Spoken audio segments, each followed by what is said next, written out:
already 4 political parties have collapsed and deregistered. I can assure you that before the end of the year, we're going to have many other political parties, some that even have got seats in parliament, that are going to fold into Umkhonto We Sizwe, so that we can form one united front of progressive forces. President Zuma says a simple thing, that the reason why we're under colonialism is because the settlers fought us as separate small groups. We were never united as black people. They fought us and defeated us as small groups. And then later on they combined all of us and said they're in charge of us.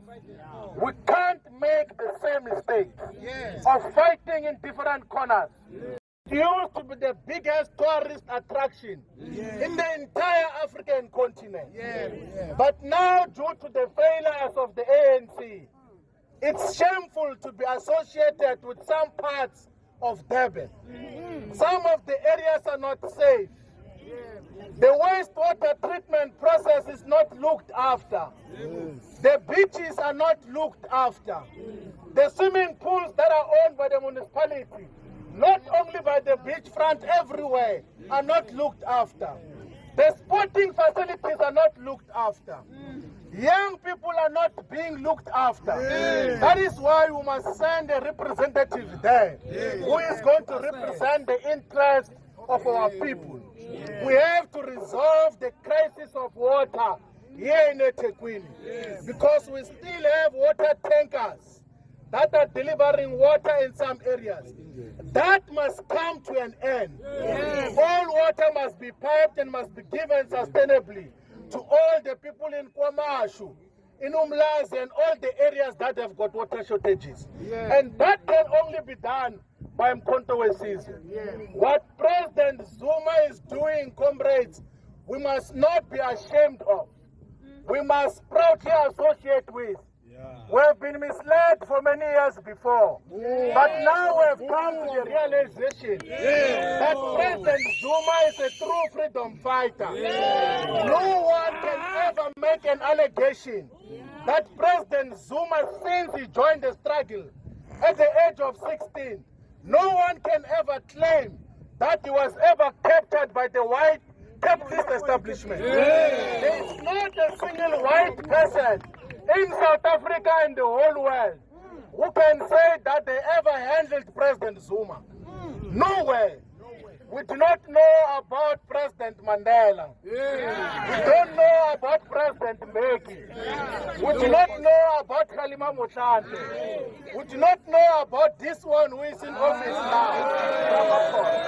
He is just a project of the establishment. That is. Good morning, Mr. Mbambo, and nice to see you again after so many years.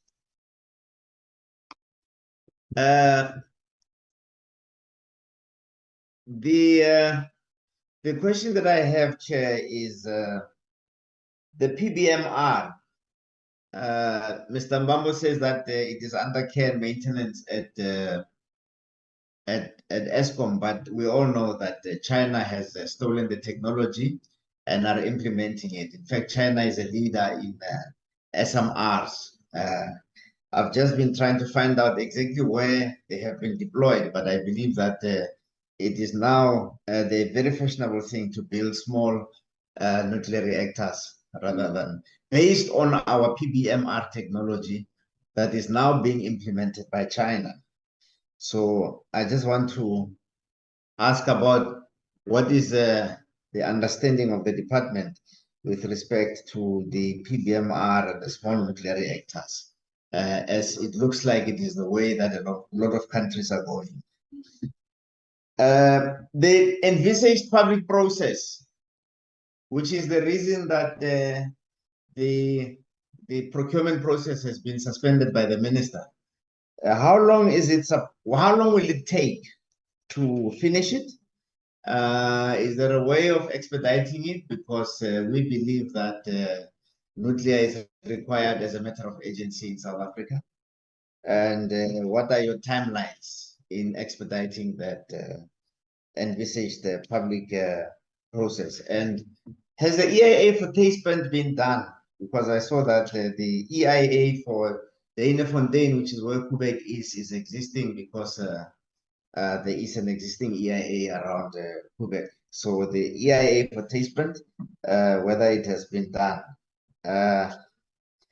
And between Tasteprint and Danafontein, has the department or ESCOM done a cost-benefit analysis to compare which one of the two is viable?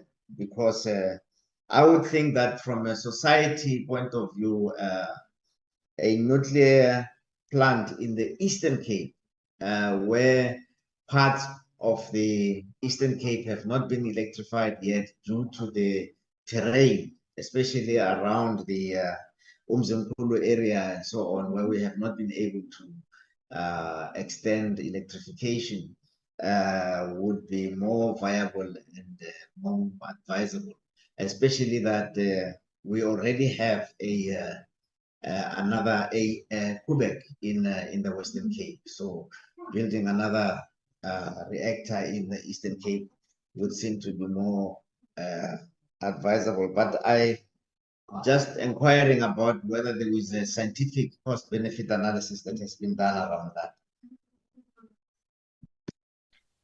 Honourable members, the first item on the order paper is a subject for discussion in the name of the Honourable REDDY on the appropriateness of the continued use of the term Government of National Unity, GNU, within parliamentary and governmental discourse, given the evolving political landscape in South Africa. I now invite the Honourable REDDY. Thank you, Madam Speaker, members of Parliament, the ground forces of MK and commanders of MK, and the people of South Africa. Today, I rise on behalf of MK Party to bring clarity on a term that has been misused and abused by the current administration under President Ramaphosa. It is important for us to understand that this so-called GNU is not a term that's specific to South Africa. It has been used globally in times of great crisis, where political factions come together to stabilize a nation and steer it through turbulence. This kind of unity is born out of necessity and not political convenience. Now that we've established what a true GNU is, let's discuss what it is not.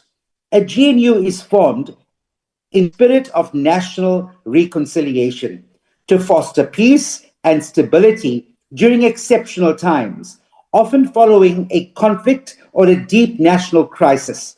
It requires the inclusion of major political parties across the spectrum, representing diverse interests for the sake of the nation and not a select few for political expediency.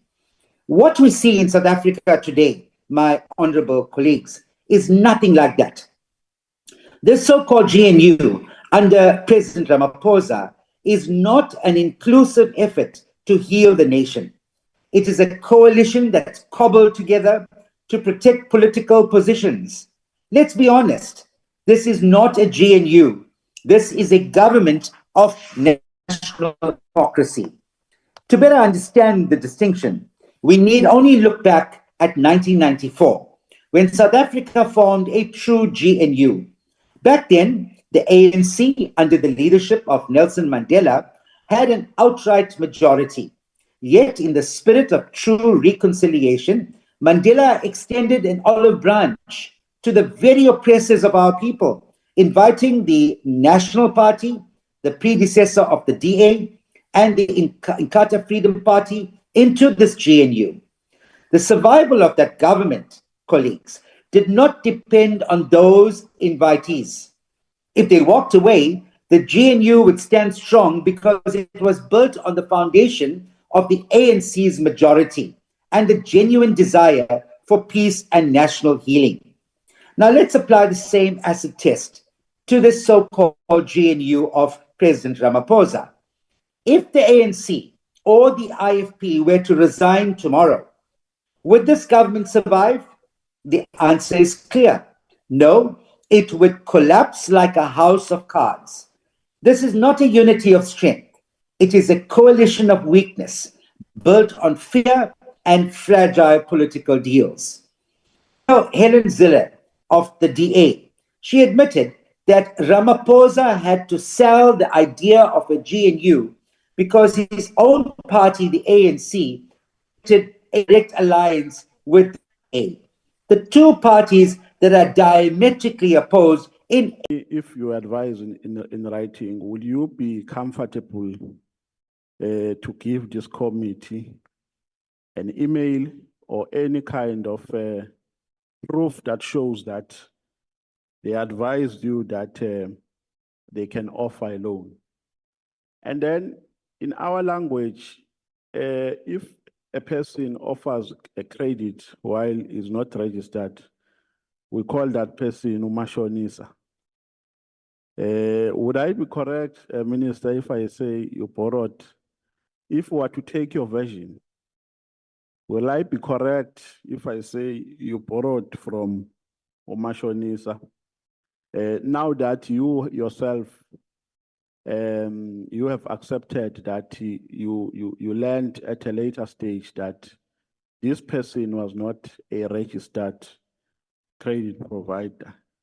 And what is it that, because running a coffee shop was not an agent, it was just a commercial interest. You had a business interest. It's not an agent thing that can require you to go to an extent of borrowing money from a person who's not registered. So what is it that really triggered this interest of borrowing money to a point where you borrow from a person who is not registered? And then the third question relates to the borrowing of the money now. At what stage was this money borrowed? Was it borrowed immediately after the investment of the funds of the municipality were made to VPS? I'm asking this because I want to get the correct sequence of events.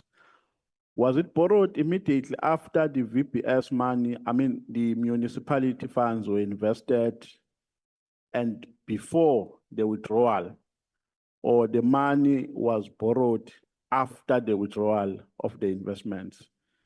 I'm asking that question because internally I want to make a certain conclusion, which I cannot share here, but I can't make that conclusion without getting the correct sequence of events.